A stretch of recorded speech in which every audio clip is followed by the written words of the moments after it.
Hello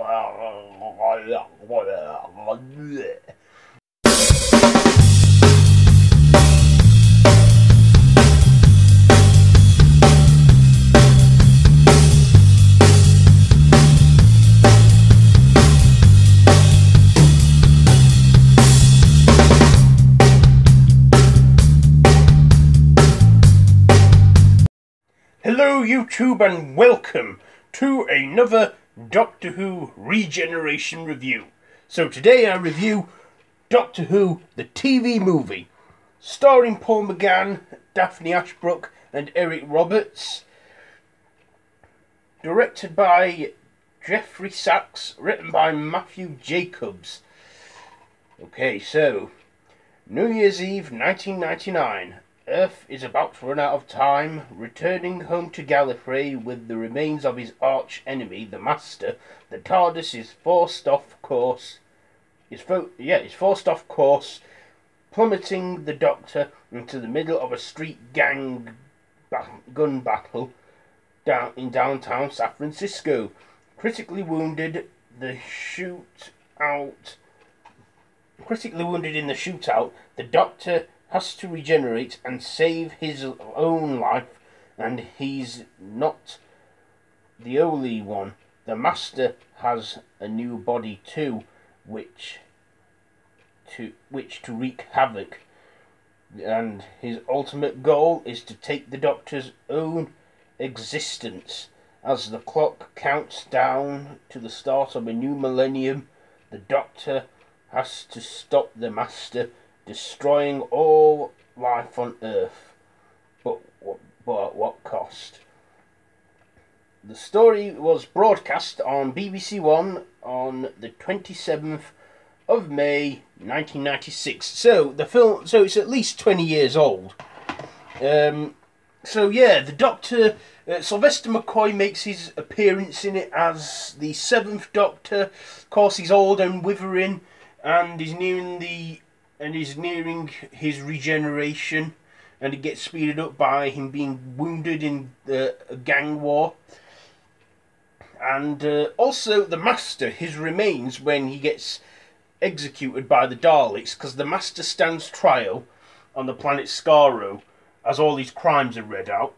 He requests that the Doctor takes his remains back to Gallifrey, which was a request they should have never had granted. The Master was on trial on Skaro with the Daleks as like a peace treaty between the Daleks and the Time Lords. However, the Master planned to sabotage the TARDIS, which he did do by forming his remains into some liquid substance. Anyway, the substance gets away and the Doctor is wounded and is taken to hospital.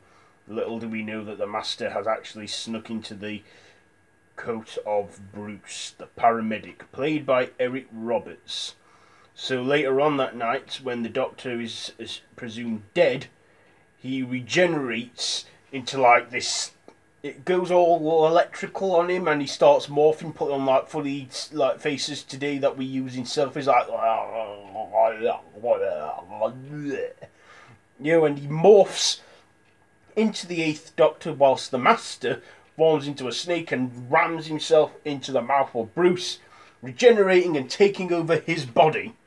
Now the Master has very little time because he needs to get to the Doctor and he needs to get his remaining lives.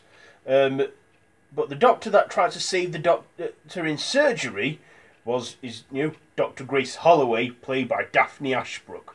So she ends up tagging along and getting involved in it all and helping the Doctor stop the Master from destroying the universe. Because the Master, he wants the Doctor's remaining regenerations, even if it means destroying all of existence.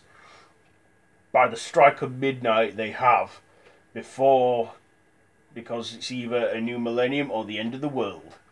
So the Doctor fights the Master to stop him from destroying everything, and he, in the finale, he puts up a good fight against the Master, but the Master of course loses by getting sucked into the Eye of Harmony, and the Doctor even offers the Master, take my hand, and he's like, never, and then he's buggered.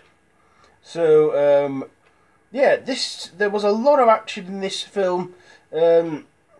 Sylvester McCoy, I mean, he said even though the show had been cancelled in 1989, he came back because he wanted to do the Regeneration to pass his legacy on to Paul McGann, because Doctor Who unfortunately got cancelled in 1989 and our generation pretty much missed out on it, not knowing what it were, because it was all in the 90s. We had like Star Trek, the X-Files, and stuff. So and for one night only, Doctor Who came back for a one-off TV movie. I remember very vivid memories of it. I remember seeing Sylvester McCoy's face on screen, but then after the Regeneration, I was absolutely petrified and scared. My dad had to take me to bed, stay with me till I fell asleep. I was absolutely shitting my little 5-year-old pants because of that Regeneration. But looking at it now, that was my first real taste of Doctor Who. And in 2006, I became Doctor Who crazy. I mean, I liked Series 1, but Series 2, I became a full hardcore Whovian and purchased many classic Doctor Who DVDs, including this one, the TV movie. So yes, Doctor Who, the TV movie, I just, it was action-packed, fast-paced. I mean, it didn't feel like half an hour till we saw the Regeneration, but still, I loved the Eighth Doctor. I loved the performance Paul McGann put into his Doctor. He actually made the show's history as well by being the first Doctor to kiss a companion. That's if you count Grace Holloway as a companion. I do. Just a one-off one, though. He, kissed her, and a lot of female fans say that that's when the Doctor finally hit puberty, because he started kissing the companions. So, anyway, my final thoughts and ratings. I am going to give Doctor Who, the TV movie, I'm going to give it 4 Doctors snogging Dr. Grace out of 5. So that's been my review on Doctor Who, the TV movie. So yeah. So that is it. The last Regeneration from the classic era of Doctor Who. So yeah, till next time, I bid you all goodbye, friends, goodbye. Oh yes, don't forget to click down below to subscribe to my YouTube channel. Also, you can follow me up on social media, Facebook, Twitter, so you can stay up to date with me and see what I get up to outside of the YouTube world. So yeah, be sure to do all that. Shh.